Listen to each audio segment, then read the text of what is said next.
I don't shake hands with your kind. Caroline Mercer says it laughing, arms crossed. Excuse me? You heard me. This is a private investor meeting, not a job fair. I was invited. Sure you were. Whoever let you pass the front desk should be fired. Harrison doesn't move, doesn't blink, doesn't reach for an explanation. You don't know me. Exactly my point. She snaps her fingers toward a young Kyle? associate hovering near the elevators. Can you show this gentleman back to the lobby? Actually, better idea. There's a Starbucks 2 blocks down. Go network with the barista. 3 months earlier, Mercer Technologies was worth $12 billion. Tonight, the number on Caroline's balance sheet is the reason she hasn't slept past 4 a.m. in a month. The company burns $4 million every 30 days. 9 weeks of runway left. After that, layoffs that would gut the company her father built from a garage in 1987, the legacy she spent her whole career proving she deserved to inherit. She pitched to 19 investors this year. 18 said no. Too rigid, one wrote in an email that leaked. Doesn't take feedback well, said another. Caroline told herself they didn't understand vision. One name remains on her list: Cole Capital Partners, run by a man almost nobody in her circle can even put a face to. Across the country, Harrison Cole grew up watching his mother stretch a single paycheck across 5 people. A full scholarship got him out. By 30, he'd built and sold 2 companies. By 42, Cole Capital manages $6 billion in assets, and Harrison has never once worn a suit to a first meeting in his life. It isn't carelessness, it's a filter. He wants to know, before anyone speaks a word of business, whether people respect the work in front of them or just the fabric on his back. His team has spent 6 weeks on Mercer's financials. The technology is strong. The leadership is the only unresolved variable. Tonight was meant to answer that quietly, from the back of a crowded ballroom, before anyone knew they were being watched. Now they know something happened. They just don't know what it cost them yet. Nobody in that ballroom has any idea who they just saw Caroline wave toward a coffee shop. Near the bar, Melissa Maxwell lowers her glass, watching Harrison's back. She didn't catch his name, but she caught something else. The way he didn't flinch, the way his silence read less like defeat and more like restraint. Beside her, Francis Tremblay says nothing at all, jaw tight, because he knows exactly who just got laughed out of the room, and he knows Harrison would rather it stay that way tonight. What none of them see is the folder sitting on Harrison's laptop 3 floors down, and the one signature it's still missing.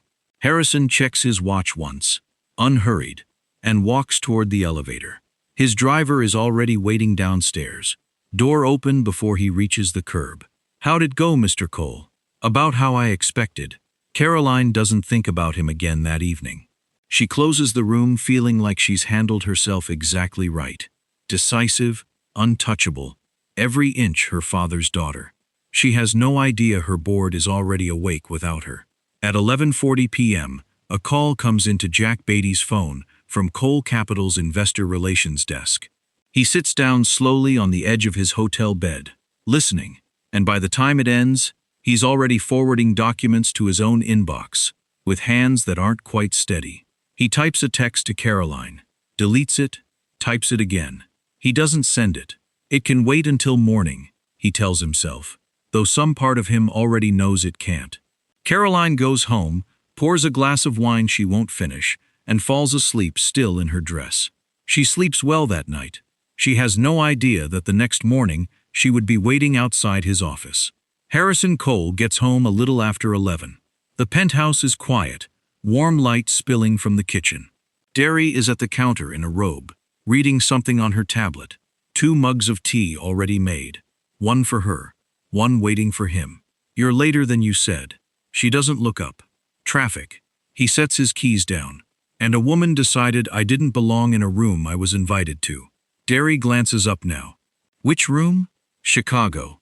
The summit. He picks up the mug. Caroline Mercer. The CEO whose company you've been circling for 6 weeks? That one. What happened? She told me she doesn't shake hands with my kind.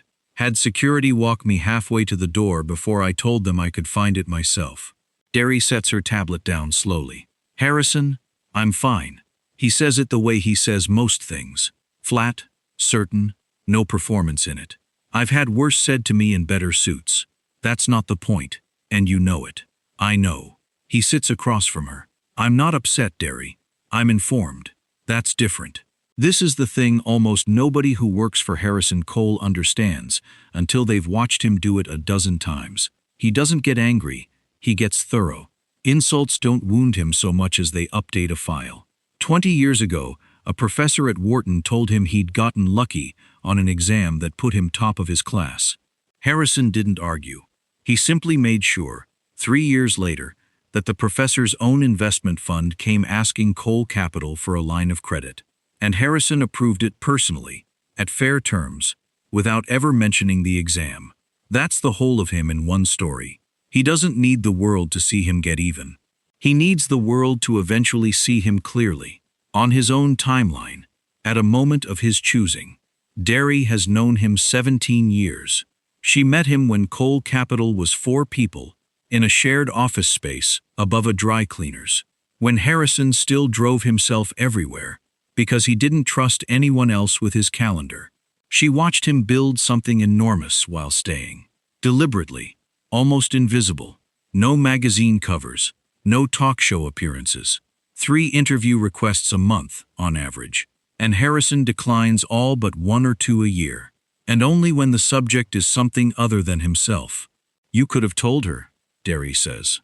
Right there. Would have ended it in 5 seconds. It would have ended the wrong story. Harrison turns the mug slowly in his hands. If I tell her who I am the moment she insults me, all she learns is that I'm powerful. I already know that. She needs to learn something else. And if she never gets the chance to learn it? Harrison is quiet for a moment. Then Mercer Technologies isn't who I thought it was. And we walk. Simple as that. Derry studies him. The same stillness she fell for 17 years ago. The kind that made her trust him with things she'd never told anyone. You already know what you're going to do tomorrow, don't you? I have an idea. He doesn't elaborate. He never does. Not until it's finished. 9 hours later, across the city and 42 floors up, the Mercer Technologies boardroom fills with people who didn't sleep much either. Jack Beatty stands at the head of the table, tie loosened, eyes red-rimmed, a folder open in front of him that he's read 4 times since 2 a.m. I want everyone caught up before Caroline gets here, he says. Last night at the summit, our best remaining shot at Series D funding walked into that ballroom to meet her in person. She had him removed by security. A board member near the window frowns. Removed? Who? An investor. Cole Capital Partners. Jack taps the folder.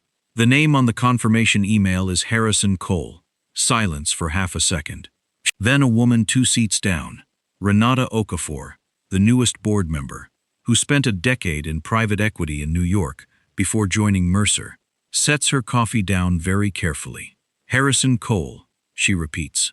The Harrison Cole? Cole Capital? You know him? I know of him. Renata's voice has changed entirely. Jack, that man doesn't take meetings. He doesn't do panels, doesn't do press, doesn't do anything that puts his name anywhere near a headline. If Cole Capital reached out to us directly, and Harrison flew in himself, she stops, looks around the table, at faces that don't yet understand what she already does. Jack, she says slowly, do you have any idea who Caroline just threw out of that hotel? Renata doesn't wait for an answer. She turns her laptop around, so the table can see it. Cole Capital Partners, $6 billion in assets under management. 41 investments in the last decade. 38 of them are still operating, and most of the failures were already dying before Harrison touched them. She scrolls. He's on the board of 2 companies you'd recognize immediately if I said their names, except he's never once been photographed at either one. That doesn't sound real, someone says. Nobody stays that quiet at that size. He does. Renata clicks again. There's exactly one long-form profile of him, from 4 years ago, and he only agreed to it because the piece was about the founders he'd funded, not about him. He gave the reporter 40 minutes, and wouldn't confirm his own net worth.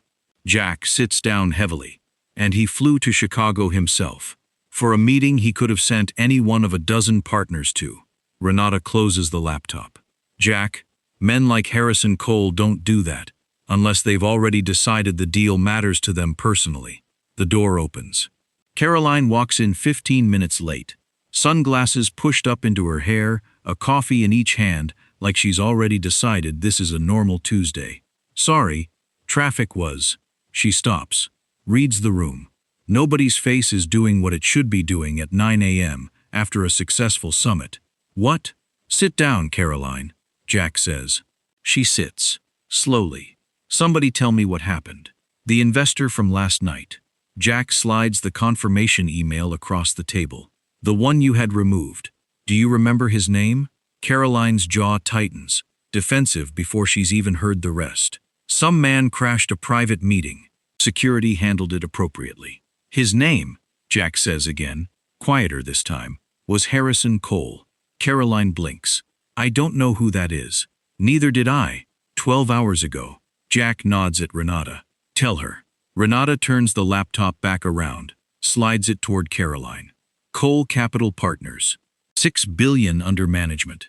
He personally reviewed our financials for 6 weeks before requesting that meeting. He flew to Chicago himself, Caroline. He doesn't do that. Ever. Caroline stares at the screen. At the photo. The same navy polo. The same calm face she waved off toward a Starbucks 12 hours ago. That's not. Her voice comes out smaller than she means it to. That can't be the same.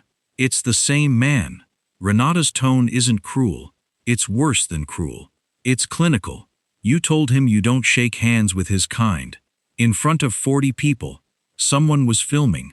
The room goes very still. Caroline's coffee sits untouched in front of her, steam curling up into nothing.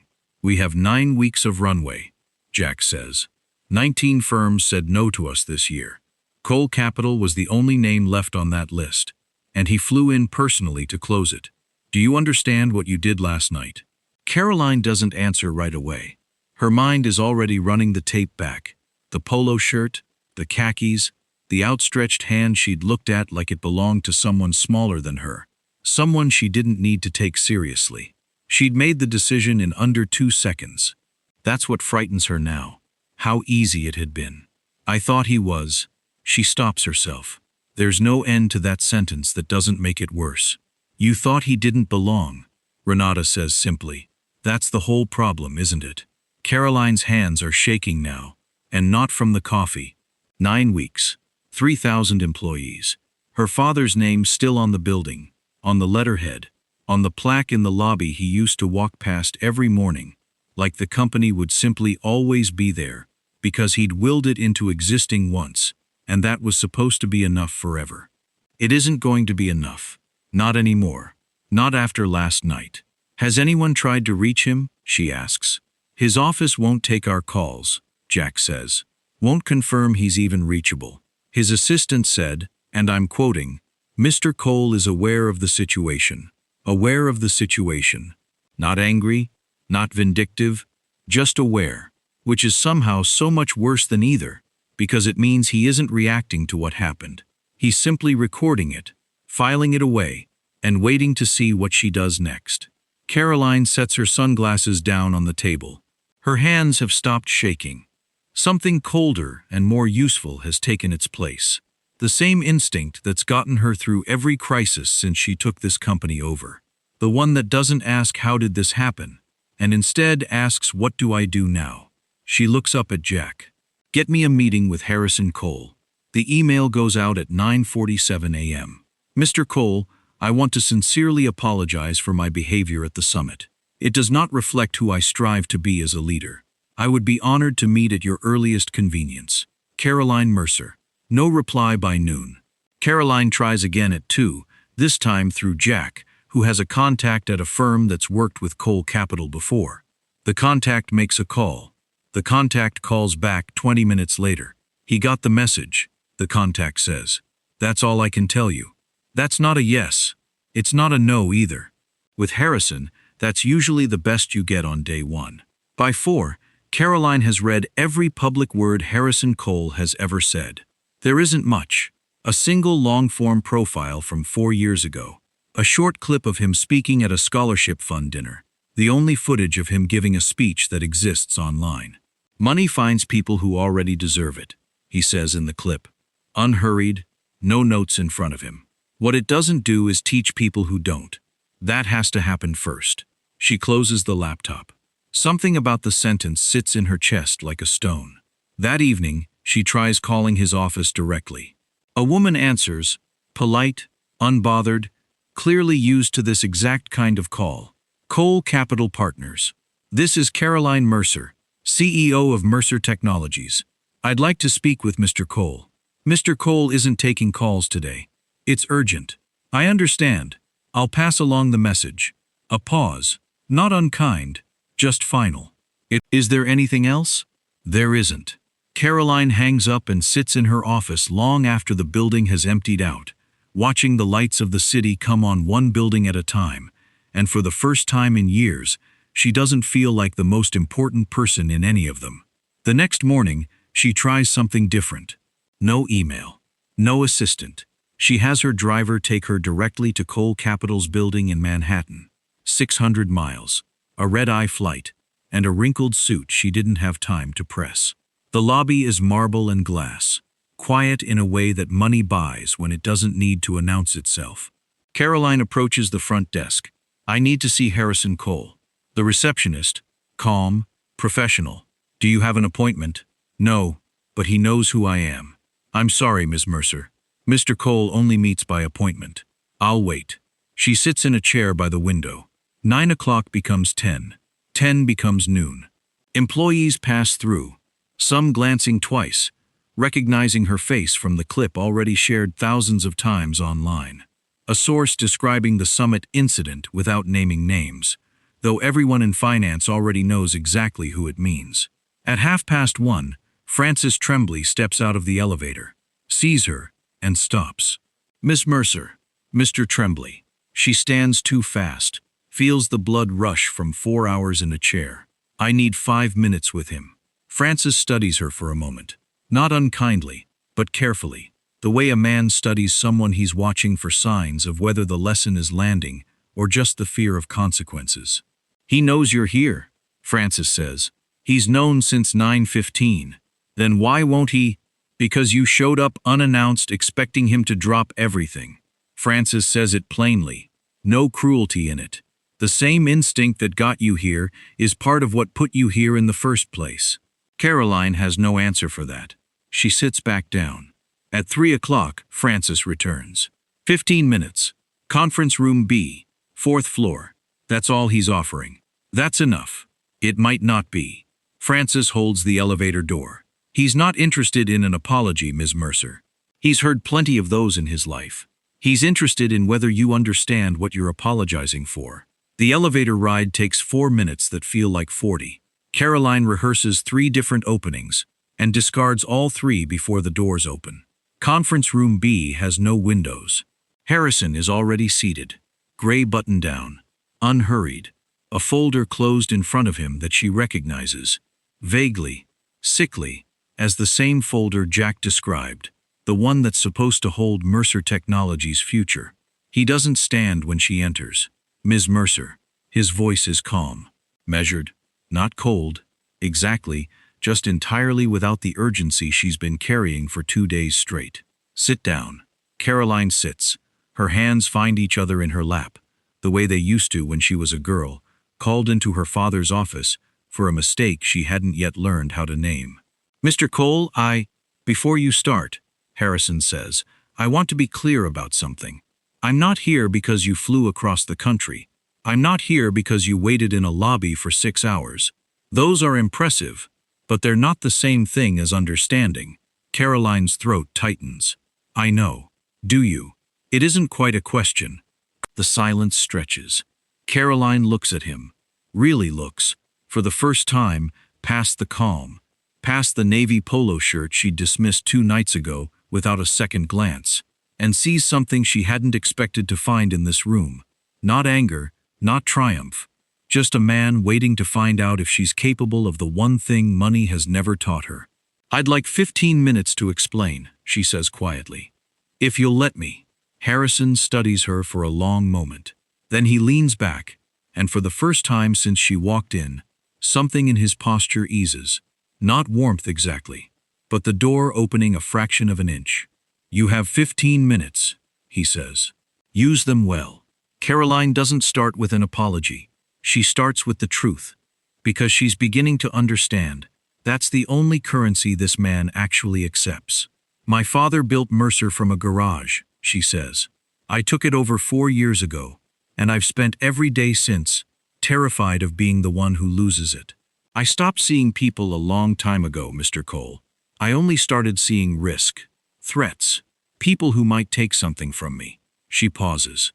You walked into that ballroom dressed like you had nothing to prove, and some part of me decided that meant you had nothing to offer. I didn't examine that thought. I just acted on it. That's the part I can't undo, no matter how many times I replay it. Harrison listens without interrupting. When she finishes, he's quiet for a moment. You know what struck me, standing in that ballroom? He says. Not the insult. I've absorbed worse. What struck me was that you didn't even pause. There was no hesitation in it at all. That tells me it wasn't a bad night. It's a pattern. Caroline's chest tightens. I'm not going to pretend it isn't. Good. He opens the folder in front of him for the first time. Because if you'd told me it was a one-time lapse, I would have ended this meeting already. He slides a single page across the table. I've spent 9 years building Cole Capital on one idea, Harrison says. Money finds plenty of people who deserve it. What it rarely does is teach the ones who don't yet. Not through charity, through consequence. Real consequence, tied to real accountability. That's the only kind of change I've ever seen last. Caroline looks down at the page. It isn't a term sheet. It's a list. These aren't standard investment conditions, she says slowly. No, Harrison agrees. They're not, she reads. A public acknowledgement of what happened at the summit. Not a vague statement, a specific one, naming the bias for what it was. An independent audit of Mercer's hiring and promotion practices conducted by a firm Cole Capital selects, not Mercer. A board seat reserved for someone Harrison appoints, with full authority to flag culture concerns directly to shareholders. Quarterly diversity and leadership reporting, public, for 3 years. And funding, $500 million, released in 3 tranches, each one contingent on independently verified progress, not promises. If I invest, Harrison says, it isn't going to be quiet, and it isn't going to be comfortable. I'm not interested in saving your reputation, Miss Mercer. I'm interested in whether 3,000 people who had nothing to do with your mistake get to keep their jobs, and whether the company they work for treats the next person who walks through that door, any door, better than it treated me. And if the audit finds something worse than what happened to you, then I pull out.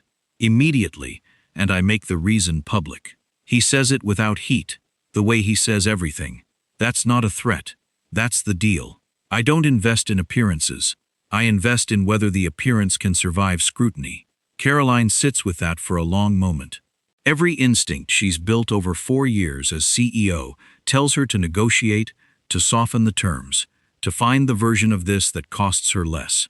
She recognizes the instinct now for what it is, the same one that looked at a man in a polo shirt and decided, in under 2 seconds, that he didn't matter.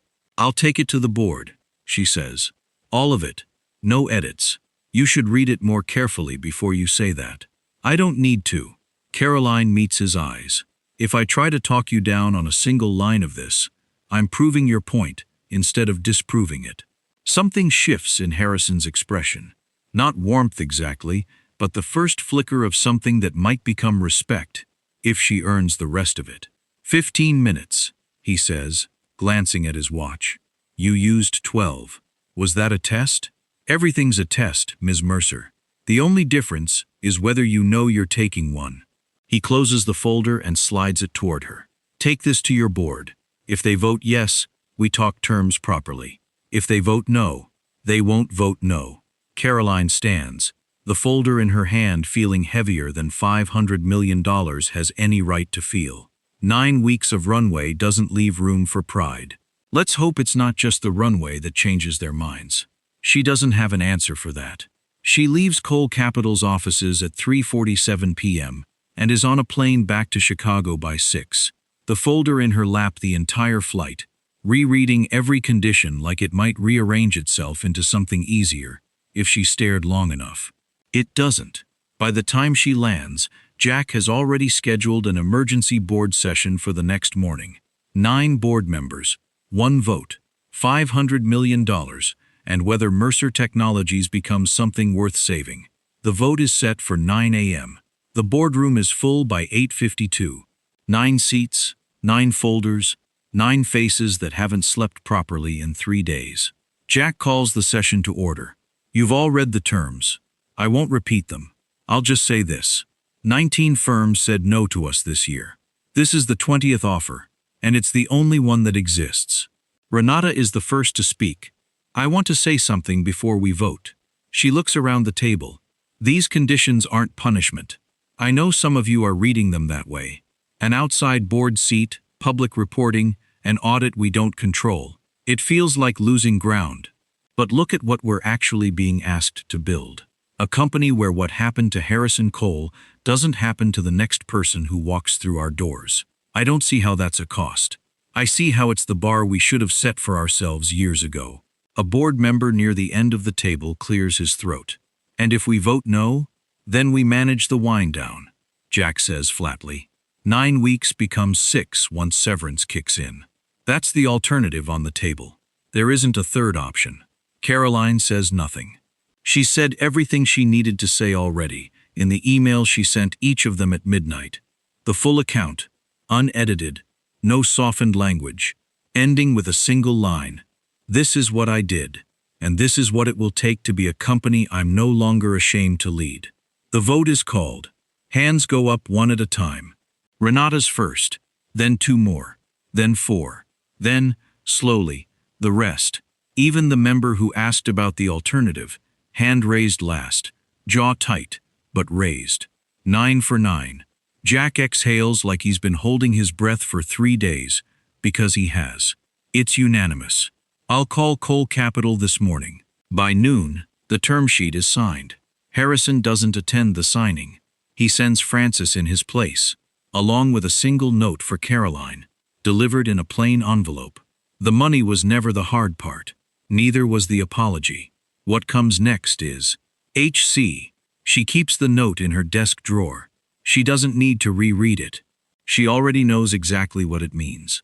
The changes start faster than anyone expects because Caroline insists on it.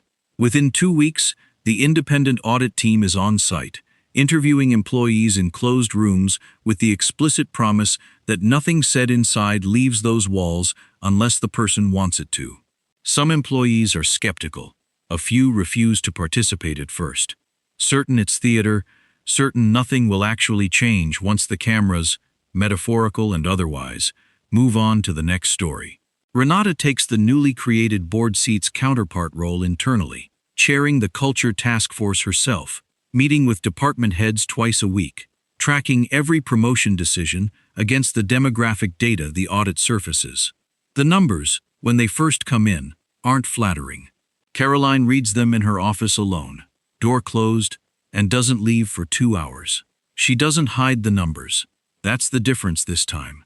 She puts them in front of the entire leadership team the following Monday, unedited, and says only, "This is what we've actually been building. Now we fix it." Word moves through the company the way word always does, not through memos, but through break rooms and elevator rides, and the particular kind of quiet that spreads when something real is happening, instead of another initiative with a hashtag and no follow-through. An engineer, who'd interviewed twice for a senior role and been passed over both times, gets a call from HR asking her to reapply, this time with the interview panel restructured entirely. She doesn't say yes right away. She says she'll think about it. 3 days later, she says yes. By the end of the first month, a business reporter at the Chicago Tribune runs a piece headlined "Mercer Technologies' Reckoning." Inside the deal that followed a viral humiliation. Melissa Maxwell's byline is on it. She'd been chasing the story since the night she watched Harrison walk away smiling, and she finally has enough on record to write it properly. The piece doesn't flatter Caroline. It doesn't need to. It simply lays out what happened, and what's happening now, side by side. The article gets shared 11,000 times in its first day. Comment sections fill with two very different kinds of responses. Some certain it's all performance. A wealthy man buying good press, and a desperate CEO buying time. Others quieter, more surprising. Former Mercer employees. Some who left years ago over exactly the kind of culture the audit is now documenting, saying some version of the same thing. I didn't think this company was capable of admitting it. Maybe I was wrong. Inside Mercer's offices, that sentence gets printed out and pinned to a break room corkboard by someone nobody ever identifies. It stays there for months. 6 weeks into the audit, Renata knocks on Caroline's office door, holding a single folder, and the look on her face tells Caroline this isn't a routine update. You need to see this before it goes to the full report. Caroline sets down her pen. How bad? Depends who you ask. Renata sits without being invited to. It's about Grant Wexler. Caroline goes still. Grant has been Mercer's VP of Engineering for 11 years. He was her father's hire. One of the first 5 people who joined the company when it was still 4 desks in a rented office. He walked Caroline through her first product launch when she was 26, and terrified. He spoke at her father's funeral. What about him? Renata slides the folder across the desk. 14 promotion cases over 6 years, all engineering, all qualified candidates. 11 of the 14 were people of color. 9 were passed over for less qualified white candidates. The pattern's consistent enough that the audit team flagged it independently before they even knew whose name was attached. Caroline opens the folder. Reads. Doesn't say anything for a long moment. There's an email chain, Renata continues, quieter now, from 4 years ago. Grant, about a promotion case. He writes that the candidate is talented, but not quite the right fit for the culture we're building here. The candidate was Marcus Ade. Marcus left, 18 months later. He's a director at a competitor now. I remember Marcus, Caroline says. I signed off on that decision. You trusted Grant's judgment. That's what the report will say too, if it comes to that. But it also says Grant's judgment was wrong, consistently, in one specific direction, for 6 years, and nobody above him ever checked it. Caroline closes the folder. What's the recommendation? Termination. With cause. Renata doesn't soften it. The audit team is clear that a pattern this consistent, at this level of seniority, can't be resolved with a warning. If we keep him after finding this, the entire audit loses credibility. Every other flagged case becomes something we're willing to overlook if the person's close enough to leadership. Caroline sits with that. Grant taught her how to run a P&L meeting. Grant sat in the hospital waiting room the night her father had his first heart attack, 4 years before the second one that killed him.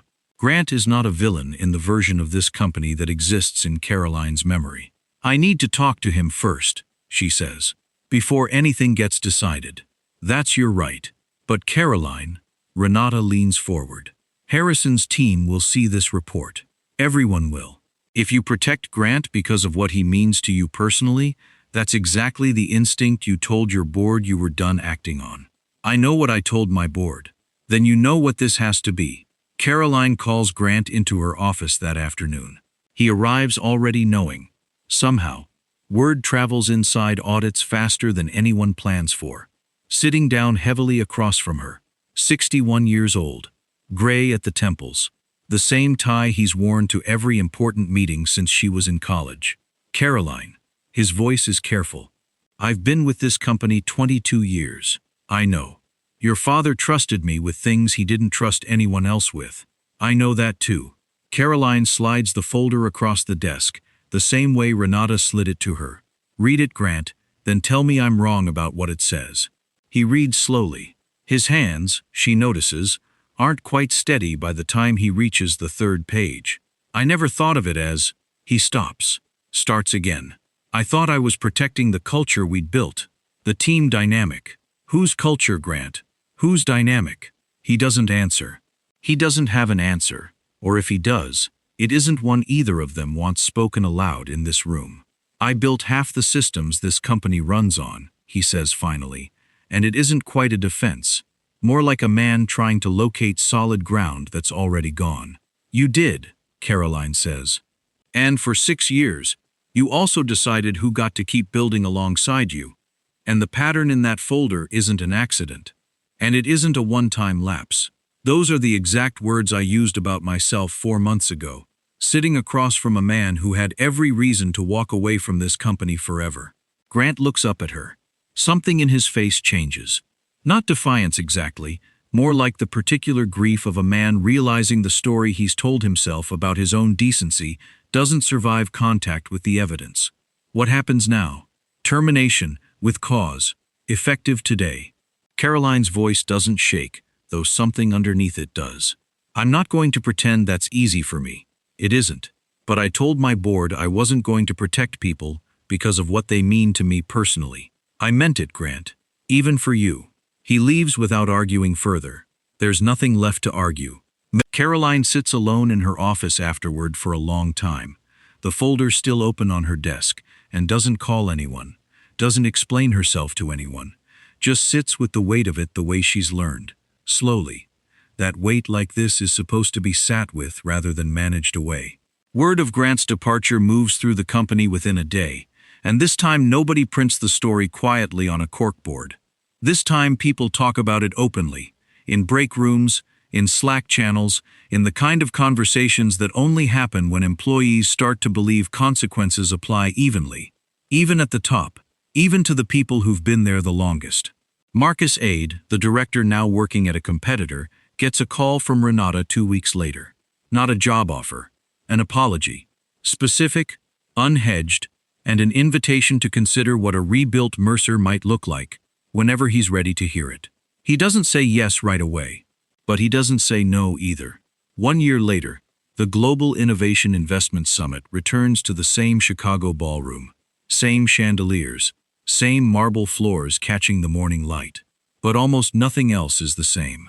Mercer Technologies isn't just surviving this year, it's the keynote. Caroline stands backstage in a suit that isn't Armani, isn't chosen to announce anything about her, and watches the room fill through a gap in the curtain. Nervous? Renata asks beside her. Every year, Caroline doesn't look away from the crowd, just for different reasons now.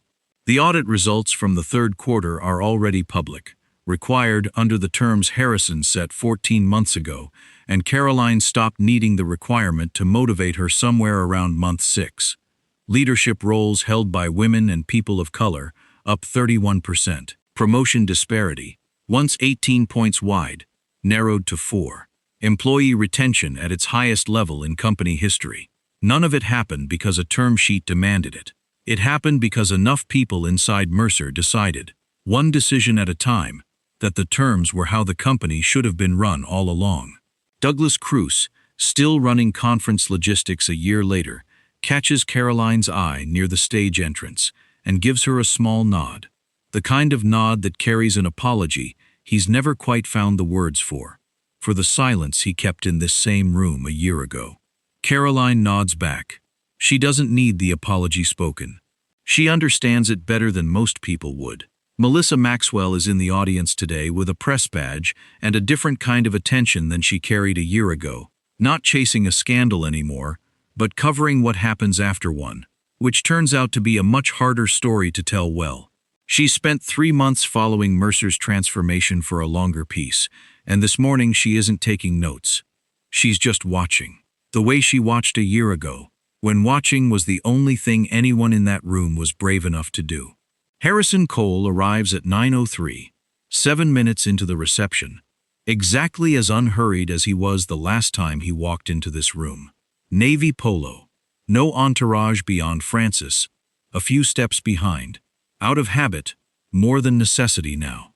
Heads turn, more of them recognize him this year, since the Tribune piece and 2 others that followed it, though he still hasn't given a single interview about himself. He still doesn't need to. Derry is with him this time. She rarely travels for his work, but she asked to come for this one, and Harrison didn't ask why. Caroline sees him from across the room, and crosses to meet him.